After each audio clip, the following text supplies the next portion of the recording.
أعوذ بالله من الشيطان الرجيم. بسم الله الرحمن الرحيم. ويقولون متى هذا الوعد إن كنتم صادقين قل لا أملك لنفسي ضرا ولا نفعا إلا ما شاء الله لكل أمة أجل إذا جاء أجلهم فلا يستأخرون ساعة ولا يستقدمون. صدق الله العظيم. سبحانك لا علم لنا إلا ما علمتنا إنك أنت العليم الحكيم. ويقولون، اور یہ کہتے ہیں، متى کہ کب پورا ہوگا، هذا الوعد یہ وعدہ، ان اگر کنتم ہو تم صادقین سچے، قول کہہ دیجئے،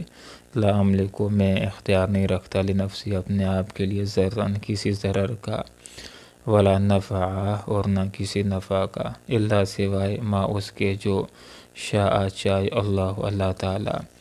لکل ہر ایک امت کے لیے اجل ایک وقت مقررہ ہے، اذا جب آ جاتا ہے اجلہم ان کا وقت مقرر، فلا یستأخرون پس وہ پیچھے نہیں ہٹ سکتے، ساعتاً ایک گھڑی بھی، ولا یستقدمون اور نہ ہی آگے بڑھ سکتے ہیں۔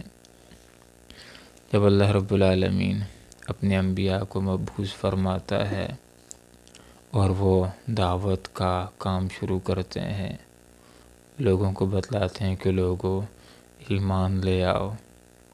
کامیاب ہو جاؤ گے، دنیا کی زندگی بھی تمہاری پرسکون ہو جائے گی،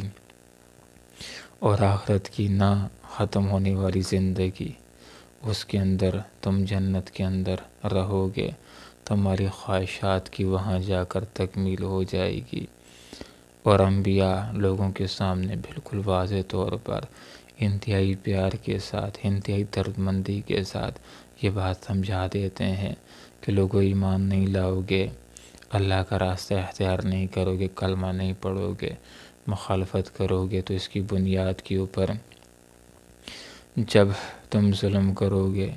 اور ایمان نہیں لاؤ گے تو دنیا کے اندر بھی تم کو سزا مل سکتی ہے، اور آخرت کے اندر اللہ تعالیٰ نے کافروں کے لیے دوزخ کی آگ کو تیار کر رکھا ہے۔ انبیاء لوگوں کے سامنے اس بات کو واضح کرتے ہیں کہ لوگوں تمہیں ایک دن موت آنی ہے، لوگوں ایک دن قیامت آنی ہے، لوگوں برے لوگوں کو ایک دن قیامت کے بعد دوزخ سے واسطہ پڑنا ہے۔ تو بعض لوگ ایسے ہوتے ہیں کہ جو آگے سے انبیاء کو دھمکیاں دینا شروع کر دیتے ہیں، آگے سے اپنی دانست کے اندر انبیاء کو لاجواب کرنے کی کوشش کرنا شروع کر دیتے ہیں۔ وَيَقُولُونَ اور یہ بات کہتے ہیں، مَتَى هَذَا الْوَعْدُ یہ سزا کے آنے کا وعدہ، یہ قیامت کے آنے کا وعدہ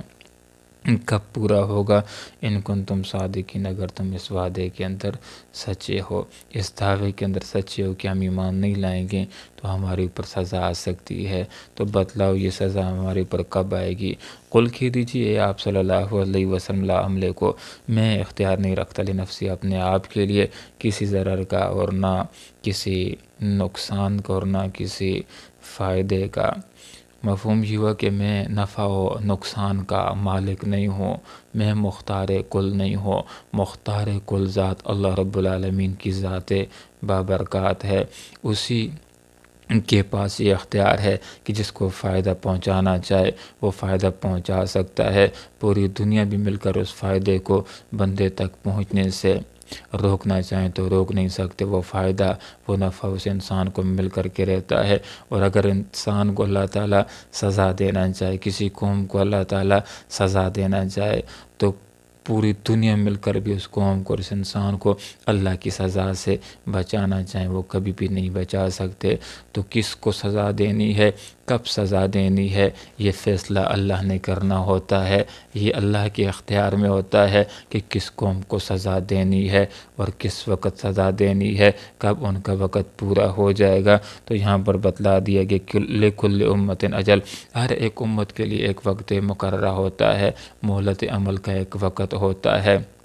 جس وقت وہ مہلت عمل ختم ہو جاتی ہے تو پھر اللہ تعالیٰ لوگوں کو پکڑ لیتا ہے۔ اذا جاء اجلہم، جب ان کی اجل پوری ہو جاتی ہے، ان کی مہلت پوری ہو جاتی ہے، فلا یستاخرون ساعۃ ولا یستقدمون، تو پھر نہ ایک گھڑی آگے بڑھ سکتے ہیں نہ ایک گھڑی پیچھے ہٹ سکتے ہیں۔ جس طرح کہ انسان کا جب موت کا وقت پورا نہیں ہوا ہوتا تو بڑے بڑے حادثات سے بچتا رہتا ہے۔ لوگ سمجھتے ہیں ابھی مرا کہ مرا، لیکن پھر بھی جب حیات ہوتی ہے تو اس کی زندگی بچ جاتی ہے، اور جس وقت اس کا وقت پورا ہو جاتا ہے تو پھر بعض اوقات معمولی سا حادثہ بھی اس کو موت سے امکنار کر لیتا ہے۔ اسی طرح جب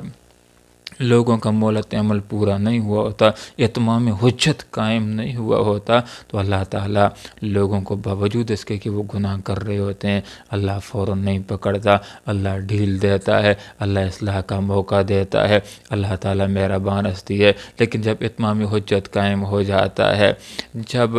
لوگوں کو بات سمجھا دی جاتی ہے اور لوگ ضد کے ساتھ بات کو تسلیم کرنے سے انکار کر دیتے ہیں، جب مہلت عمل پوری ہو جاتی ہے، پھر اللہ تعالیٰ ان کو پکڑ لیتا ہے، پھر اللہ تعالیٰ سزا دیتا ہے۔ جس طرح فرعونیوں کو، قبطیوں کو اللہ تعالیٰ نے جب ان کی مہلت عمر پوری ہو گئی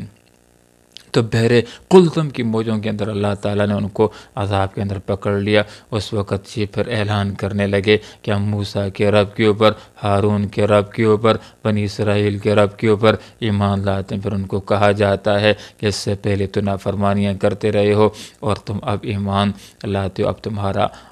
عمل کا وقت، تمہاری مہلت اب ختم ہو چکی ہے۔ اس آیت کے اندر سے ہمارے سامنے یہ بات آ جاتی ہے کہ اگر ہم اپنے آپ کے ساتھ بھلا چاہتے ہیں تو ہمیں چاہیے، انسانوں کو چاہیے کہ ایمان لے آئیں اور اخلاص کے ساتھ اللہ رب العالمین کی بندگی کرنا شروع کر دیں، موت سے پہلے پہلے آخرت کی تیاری کرنا شروع کر دیں۔ اور دوسری بات یہ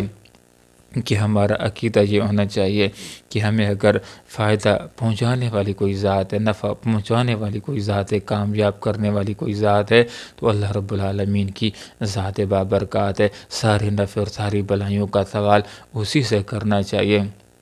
اور سارے فوائد کا سوال اسی سے کرنا چاہیے، اور ہمارے دل و دماغ کے اندر یہ بات ہونی چاہیے کہ ہمیں اگر ضرر سے، نقصان سے، بیماریوں سے، سزاؤں سے اگر کوئی ذات بچا سکتی ہے، ضرر سے کوئی ذات بچا سکتی ہے تو محض اللہ رب العالمین کی ذات بابرکات ہے۔ جو لوگ قبروں سے یہ امید لگائے بیٹھے ہوتے ہیں، قبروں والوں کو مختار کل سمجھتے ہیں کہ یہ نفع و نقصان کے مالک ہیں، تو ایسے لوگ شرک کے اندر اختہ ہیں۔ نفع و نقصان کا مالک، نفع پہنچانے کا مالک، ضرر سے بچانے کا مالک، اس کا اختیار رکھنے والا صرف اور صرف اللہ رب العالمین ہے۔ اللہ رب العالمین سے دعا کرتے ہیں کہ موت سے پہلے اللہ تعالیٰ آخرت کی تیاری کرنے کی توفیق عطا فرمائے، اللہ دنیا کے اندر بھی عذابوں سے بچائے، آخرت میں دوزخ کی آگ سے